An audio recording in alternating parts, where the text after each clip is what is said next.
ายเกมมิ่งห้ามพลาดเพราะว่ามื้อนี้เขาสิมาแนะนำเกี่ยวกับอุปกรณ์เสริมต่างๆสำหรับใครที่มักเล่นเกมได้ที่ห้างแอดได้ลาวเลย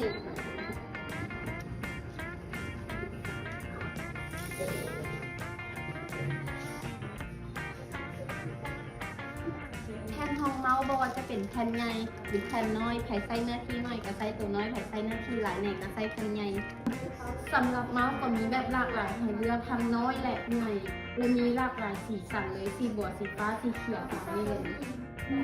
ใครเล่นเกมมันพร้อมกับบทตรงย่างมาของจะระเบิดเพราะเรามีพัดลมระบายอากาศให้สำหรับหูฟังก็มีหลากหลายแบบเพราะว่าจะเป็นแบบมีแสงหรือว่าแบบบ่มีแสงเลือกเอาเลย